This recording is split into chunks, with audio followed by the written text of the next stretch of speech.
경제협력개발기구 OECD가 지난주 한국 경제 보고서를 냈습니다. 한국 경제가 당면한 문제는 무엇인지 OECD가 종합적으로 분석한 연구 보고서라고 할 수 있습니다. 김태형 해설위원과 함께 한국 경제 보고서에 대해서 살펴보겠습니다. 안녕하세요. 예, 안녕하세요. 자, 우선 콕 집어서 한국 경제 보고서라고 냈는데 특별한 이유가 있습니까? 예, 이게 특별한 이유라기보다 일종의 정기 보고서인데요. 네. 그러니까 경년에 나오는 2년마다 한 번씩 나오는 보고서입니다. 네. 그래서 지난 2년의 경제 활동을 돌아보고 앞으로의 경제 환경을 내다보는 그런 내용을 담고 있기 때문에 나름 OECD가 정성을 들여 발표하는 연구 보고서라고 할 수 있습니다. 네, 우선 이제 경제협력개발기구니까 경제 관련된 내용이 많을 것 같은데 우선 우리나라 경제 성장 이런 부분에 대한 언급이 좀 있습니까? 예, 그 일시적인 정체에서 벗어나 성장이 재개되다. 크게는 이렇게 봤습니다. 네. 재작년에 성장률이 2.7%였는데 지난해 1.4%에 그치지 않았습니까? 그렇다면 올해는 어떻게 될까? 네. OECD는 이 질문에 한국의 올해 성장률은 2.6%로 예상한다. 이와 같은 전망치를 내놓았습니다. 다만 내년에는 올해보다 조금 낮은 2.2%로 예상했습니다. 지금 이렇게 인상률이 좋아졌다라고 하는 것에 대한 어떤 예측 판단의 근거에는 우리나라가 이제 주로 반도체 쪽에서 호황을 갖고 있으니까 이런 부분이 반영됐다라고 하는 생각이 드는데 어떻습니까? 예, OECD 한국 경제 보고서를 보면 말씀하신 것처럼 그 반도체 수출, 호조 등에 힘입어서 성장률이 나아질 것이다. 이런 표현이 나옵니다. 네. 살펴보니까 보고서에서 반도체라는 단어가 참고문헌에 표기된 경우까지를 포함해서 30번 가까이 나왔습니다. OECD도 반도체를 빼놓고 한국 경제를 얘기하는 것은 어렵다. 이렇게 보고 있는 것 같습니다. 네. 자, 그럼 어떻습니까? 이제 반도체가 업황이 좋아진다라고 하는 거는 물론 이제 한국 경제 성장률을 높이는 데도 도움이 되는 일인데 이런 부분이 일반 시민들도 과연 우리나라 경제가 이렇게 좀 잘 되고 있는 것인가라고 하는 부분 솔직히 좀 체감하기 좀 어려운 부분이 있습니다. 예. 어떻습니까? 우리 OECD는 한국 경제의 과제 이런 부분에 대해서도 좀 어떤 이야기를 좀 했나요? 예, OECD는 먼저 한국이 그 수출 친화적인 정책, 그 교육에 대한 과감한 투자, 이렇게 경제가 성장했다 평가를 했습니다. 근데 다만 한 단계 더 나아가기 위해서는 성장 모델을 업그레이드 해야 될 필요가 있다. 이런 얘기도 빼놓지 않았습니다. 네. 체질 개선이 필요하다는 뜻인데요. 특히 중소기업의 생산성을 높이는 일이 필요하다. 이렇게 강조했습니다. 지금 우리나라는 이미 저출생이라든지 그다음에 고령 사회 이런 부분에 대해서 이제 문제가 있다. 이런 부분이 개선돼야 된다라고 얘기하는데 OECD도 이런 부분을 좀 주목했는지 궁금합니다. 예, 그렇습니다. 먼저 잠깐 과거 사례부터 말씀드리면요. 앞서 잠깐 얘기했던 대로 OECD 한국 경제 보고서가 2년마다 한 번 나오지 않습니까? 네. 그 코로나 바이러스로 힘들었던 2022년 한국 경제 보고서는 지금 화면에 보시고 있는 것처럼 드론이 그려낸 힘내라 대한민국 이게 겉표지였고요. 네. 사회 안전망 등을 자세히 다뤘던 2022년 표지는 뭔가 생각이나 고민이 많은 사람들을 담아내 나름의 메시지를 전했습니다. 네. 그리고 올해 한국 경제 표지는 이렇게 공원으로 보이는 그런 풍경을 실었습니다. 공원에는 주로 어른들만 보입니다. 사진 중앙을 보면요. 유모차를 끌고 가는 모습이 눈에 들어옵니다. 네. 참고로 유럽이나 다른 회원국의 OECD 경제 보고서 겉표지는 한국과 다르게 도시 풍경이나 전경을 실은 경우가 많았습니다. 지금 저렇게 겉표지에 저런 메시지를 전달할 정도면 이 보고서에도 저출생과 관련된 여러 가지 어떤 의견이 있을 것 같은데 어떻습니까? 예, OECD 보고서는 낮은 출산율을 언급하면서 한국 사회의 여러 문제점을 지적했습니다. 예를 들어서 공공보육시설이 부족한 문제, 육아휴직을 마음 편히 쓸 수 없는 현실, 대기업과 중소기업의 격차 문제, 무겁게만 느껴지는 집값 부담, 사교육비 부담 등을 다 거론했고요. 또 인구 감소와 관련돼 명태문화까지도 언급했습니다. 내가 앞으로 정년을 채울 수 있을까? 이런 불안감이 결국 출산율에도 영향을 미친다. 이렇게 보고 있는 것이겠죠. 종합적으로 보면 한국 사회가 안고 있는 여러 문제, 이런 누적된 여러 문제로 인해 출산율이 세계 최저 수준이 됐다. 이렇게 보고 있다고 할 수 있을 것 같습니다. 네, 지금 OECD 보고서 자체도 우리나라를 좀 입체적으로 보려고 하는 만큼 우리나라도 좀 필요한 부분에 대해서는 적극적으로 참고를 해야 할 것 같습니다. 오늘 말씀 여기까지 듣겠습니다. 지금까지 김태형 해설위원과 함께했습니다. 고맙습니다.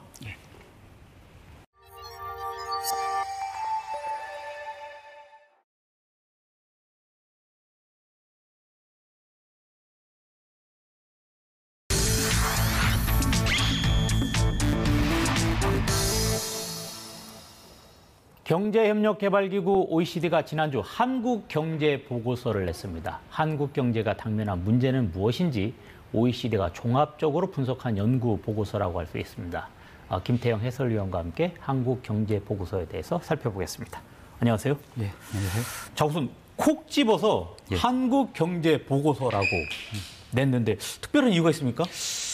예, 이게 특별한 이유라기보다 일종의 정기 보고서인데요. 아, 네. 그러니까 경년에 나오는 2년마다 한 번씩 나오는 보고서입니다. 네. 그래서 지난 2년의 경제 활동을 돌아보고 예. 앞으로의 경제 환경을 내다보는 그런 내용을 담고 있기 때문에 나름 OECD가 정성을 들여 발표하는 연구 보고서라고 할 수 있습니다. 네, 우선 이제 경제협력개발기구니까 경제 관련된 내용이 많을 것 같은데 예. 우선 우리나라 경제 성장 뭐 이런 부분에 대한 언급이 좀 있습니까? 예, 그 일시적인 정체에서 벗어나 성장이 재개되다. 크게는 이렇게 봤습니다. 네. 재작년에 성장률이 2.7%였는데 지난해 1.4%에 그치지 않았습니까? 그렇다면 올해는 어떻게 될까? 네. OECD는 이 질문에 한국의 올해 성장률은 2.6%로 예상한다. 이와 같은 전망치를 내놓았습니다. 다만 내년에는 올해보다 조금 낮은 2.2%로 예상했습니다. 지금 이렇게 인상률이 좋아졌다라고 하는 것에 대한 어떤 예측 판단의 근거에는 우리나라가 이제 주로 이제 반도체 쪽에서 호황을 갖고 있으니까 이런 부분이 반영됐다라고 하는 생각이 드는데 어떻습니까? 예, OECD 한국 경제 보고서를 보면 말씀하신 것처럼 그 반도체 수출, 호조 등에 힘입어서 성장률이 나아질 것이다. 이런 표현이 나옵니다. 네. 살펴보니까 보고서에서 반도체라는 단어가 참고 문헌에 표기된 경우까지를 포함해서 30번 가까이 나왔습니다. OECD도 반도체를 빼놓고 한국 경제를 얘기하는 것은 어렵다. 이렇게 보고 있는 것 같습니다. 네. 자, 그럼 어떻습니까? 이제 반도체가 업황이 좋아진다라고 하는 거는 물론 이제 한국 경제 성장률을 높이는 데도 도움이 되는 일인데 이런 부분이 일반 시민들도 과연 우리나라 경제가 이렇게 좀 잘 되고 있는 것인가라고 하는 부분 솔직히 좀 체감하기 좀 어려운 부분이 있습니다. 예. 어떻습니까? 우리 OECD는 한국 경제의 과제 이런 부분에 대해서도 좀 어떤 이야기를 좀 했나요? 예, OECD는 먼저 한국이 그 수출 친화적인 정책, 그 교육에 대한 과감한 투자, 이렇게 경제가 성장했다 평가를 했습니다. 근데 다만 한 단계 더 나아가기 위해서는 성장 모델을 업그레이드 해야 될 필요가 있다. 이런 얘기도 빼놓지 않았습니다. 네. 체질 개선이 필요하다는 뜻인데요. 특히 중소기업의 생산성을 높이는 일이 필요하다. 이렇게 강조했습니다. 지금 우리나라는 이미 뭐 저출생이라든지 그다음에 고령 사회 이런 부분에 대해서 이제 문제가 있다. 이런 부분이 개선돼야 된다라고 얘기하는데 OECD도 이런 부분을 좀 주목했는지 궁금합니다. 예, 그렇습니다. 먼저 잠깐 과거 사례부터 말씀드리면요. 앞서 잠깐 얘기했던 대로 OECD 한국 경제 보고서가 2년마다 한 번 나오지 않습니까? 네. 그 코로나 바이러스로 힘들었던 2022년 한국 경제 보고서는 지금 화면에 보시고 있는 것처럼 드론이 그려낸 힘내라 대한민국 이게 겉표지였고요. 네. 사회 안전망 등을 자세히 다뤘던 2022년 표지는 뭔가 생각이나 고민이 많은 사람들을 담아내 나름의 메시지를 전했습니다. 네. 그리고 올해 한국 경제 표지는 이렇게 공원으로 보이는 그런 풍경을 실었습니다. 공원에는 주로 어른들만 보입니다. 사진 그렇군요. 중앙을 보면요. 유모차를 끌고 가는 모습이 눈에 들어옵니다. 네. 참고로 유럽이나 다른 회원국의 OECD 경제 보고서 겉표지는 한국과 다르게 도시 풍경이나 전경을 실은 경우가 많았습니다. 지금 저렇게 겉표지에 저런 메시지를 전달할 정도면 이 보고서에도 저출생과 관련된 여러 가지 어떤 의견이 있을 것 같은데 어떻습니까? 예, OECD 보고서는 낮은 출산율을 언급하면서 한국 사회의 여러 문제점을 지적했습니다. 예를 들어서 공공보육시설이 부족한 문제, 육아휴직을 마음 편히 쓸 수 없는 현실, 대기업과 중소기업의 격차 문제, 무겁게만 느껴지는 집값 부담, 사교육비 부담 등을 다 거론했고요. 또 인구 감소와 관련돼 명태문화까지도 언급했습니다. 내가 앞으로 정년을 채울 수 있을까? 이런 불안감이 결국 출산율에도 영향을 미친다. 이렇게 보고 있는 것이겠죠. 종합적으로 보면 한국 사회가 안고 있는 여러 문제, 이런 누적된 여러 문제로 인해 출산율이 세계 최저 수준이 됐다. 이렇게 보고 있다고 할 수 있을 것 같습니다. 네, 지금 OECD 보고서 자체도 우리나라를 좀 입체적으로 보려고 하는 만큼 우리나라도 좀 필요한 부분에 대해서는 적극적으로 참고를 해야 할 것 같습니다. 오늘 말씀 여기까지 듣겠습니다. 지금까지 김태형 해설위원과 함께했습니다. 고맙습니다.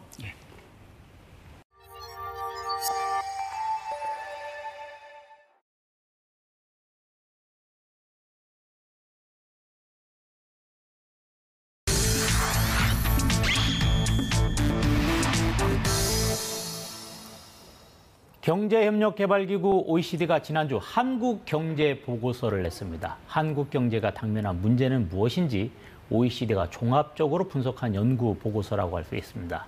김태형 해설위원과 함께 한국경제보고서에 대해서 살펴보겠습니다. 안녕하세요. 네, 안녕하세요. 자, 우선 콕 집어서 한국경제보고서라고 냈는데 특별한 이유가 있습니까? 예, 이게 특별한 이유라기보다 일종의 정기 보고서인데요. 아, 네. 그러니까 경년에 나오는 2년마다 한 번씩 나오는 보고서입니다. 네. 그래서 지난 2년의 경제 활동을 돌아보고 앞으로의 경제 환경을 내다보는 그런 내용을 담고 있기 때문에 나름 OECD가 정성을 들여 발표하는 연구 보고서라고 할 수 있습니다. 네, 우선 이제 경제협력개발기구니까 경제 관련된 내용이 많을 것 같은데 우선 우리나라 경제 성장 뭐 이런 부분에 대한 언급이 좀 있습니까? 예, 그 일시적인 정체에서 벗어나 성장이 재개되다. 크게는 이렇게 봤습니다. 네. 재작년에 성장률이 2.7%였는데 지난해 1.4%에 그치지 않았습니까? 그렇다면 올해는 어떻게 될까? 네. OECD는 이 질문에 한국의 올해 성장률은 2.6%로 예상한다. 이와 같은 전망치를 내놓았습니다. 다만 내년에는 올해보다 조금 낮은 2.2%로 예상했습니다. 지금 이렇게 인상률이 좋아졌다라고 하는 것에 대한 어떤 예측 판단의 근거에는 우리나라가 이제 주로 이제 반도체 쪽에서 호황을 갖고 있으니까 이런 부분이 반영됐다라고 하는 생각이 드는데 어떻습니까? 예, OECD 한국 경제 보고서를 보면 말씀하신 것처럼 그 반도체 수출, 호조 등에 힘입어서 성장률이 나아질 것이다. 이런 표현이 나옵니다. 네. 살펴보니까 보고서에서 반도체라는 단어가 참고 문헌에 표기된 경우까지를 포함해서 30번 가까이 나왔습니다. OECD도 반도체를 빼놓고 한국 경제를 얘기하는 것은 어렵다. 이렇게 보고 있는 것 같습니다. 네. 자, 그럼 어떻습니까? 이제 반도체가 업황이 좋아진다라고 하는 거는 물론 이제 한국 경제 성장률을 높이는 데도 도움이 되는 일인데 이런 부분이 일반 시민들도 과연 우리나라 경제가 이렇게 좀 잘 되고 있는 것인가라고 하는 부분 솔직히 좀 체감하기 좀 어려운 부분이 있습니다. 예. 어떻습니까? 우리 OECD는 한국 경제의 과제 이런 부분에 대해서도 좀 어떤 이야기를 좀 했나요?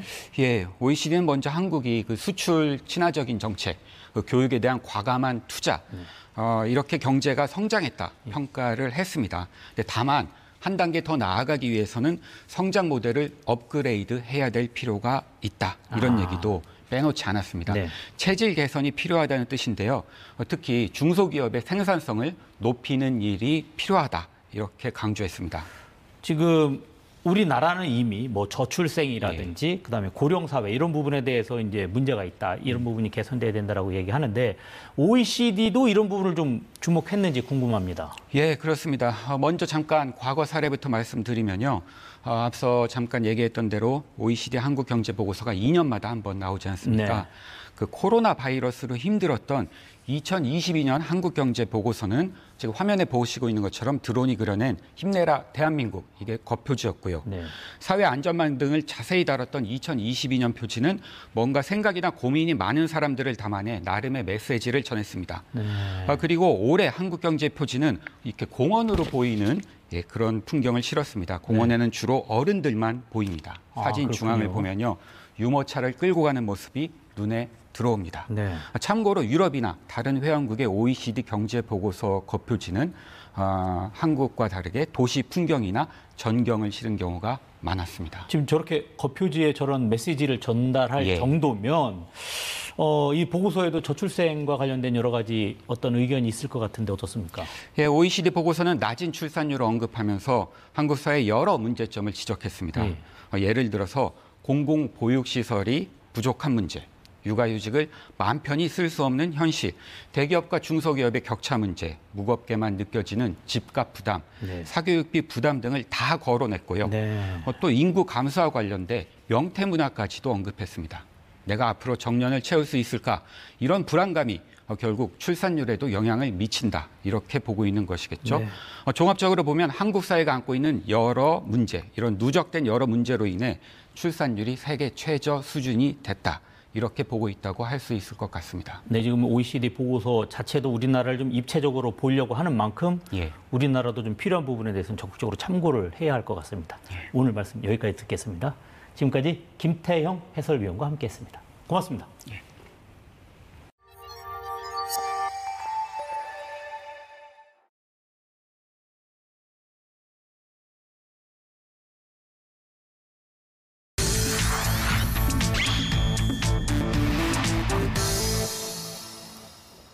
경제협력개발기구 OECD가 지난주 한국 경제 보고서를 냈습니다. 한국 경제가 당면한 문제는 무엇인지 OECD가 종합적으로 분석한 연구 보고서라고 할 수 있습니다. 김태형 해설위원과 함께 한국 경제 보고서에 대해서 살펴보겠습니다. 안녕하세요. 예, 안녕하세요. 자, 우선 콕 집어서 한국 경제 보고서라고 냈는데 특별한 이유가 있습니까? 예, 이게 특별한 이유라기보다 일종의 정기 보고서인데요. 네. 그러니까 경년에 나오는 2년마다 한 번씩 나오는 보고서입니다. 네. 그래서 지난 2년의 경제 활동을 돌아보고 앞으로의 경제 환경을 내다보는 그런 내용을 담고 있기 때문에 나름 OECD가 정성을 들여 발표하는 연구 보고서라고 할 수 있습니다. 네, 우선 이제 경제협력개발기구니까 경제 관련된 내용이 많을 것 같은데 우선 우리나라 경제 성장 뭐 이런 부분에 대한 언급이 좀 있습니까? 예, 그 일시적인 정체에서 벗어나 성장이 재개되다. 크게는 이렇게 봤습니다. 네. 재작년에 성장률이 2.7%였는데 지난해 1.4%에 그치지 않았습니까?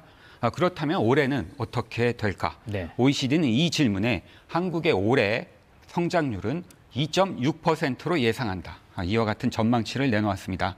다만 내년에는 올해보다 조금 낮은 2.2%로 예상했습니다. 지금 이렇게 인상률이 좋아졌다라고 하는 것에 대한 어떤 예측 판단의 근거에는 우리나라가 이제 주로 이제 반도체 쪽에서 호황을 갖고 있으니까 이런 부분이 반영됐다라고 하는 생각이 드는데 어떻습니까? 예, OECD 한국 경제 보고서를 보면 말씀하신 것처럼 그 반도체 수출, 호조 등에 힘입어서 성장률이 나아질 것이다. 이런 표현이 나옵니다. 네. 살펴보니까 보고서에서 반도체라는 단어가 참고 문헌에 표기된 경우까지를 포함해서 30번 가까이 나왔습니다. OECD도 반도체를 빼놓고 한국 경제를 얘기하는 것은 어렵다. 이렇게 보고 있는 것 같습니다. 네.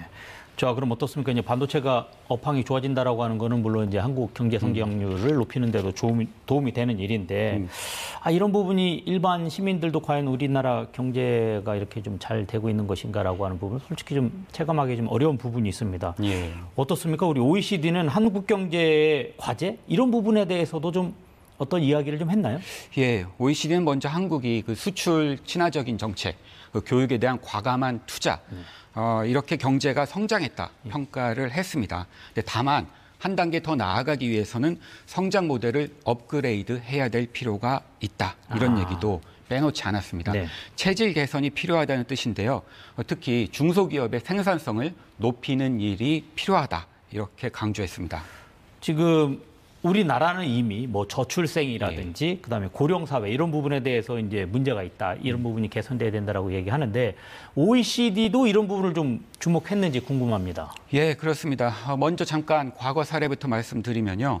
앞서 잠깐 얘기했던 대로 OECD 한국 경제 보고서가 2년마다 한 번 나오지 않습니까? 네. 그 코로나 바이러스로 힘들었던 2022년 한국 경제 보고서는 지금 화면에 보시고 있는 것처럼 드론이 그려낸 힘내라 대한민국 이게 겉표지였고요. 네. 사회 안전망 등을 자세히 다뤘던 2022년 표지는 뭔가 생각이나 고민이 많은 사람들을 담아내 나름의 메시지를 전했습니다. 네. 그리고 올해 한국 경제 표지는 이렇게 공원으로 보이는 그런 풍경을 실었습니다. 공원에는 주로 어른들만 보입니다. 사진 중앙을 보면요.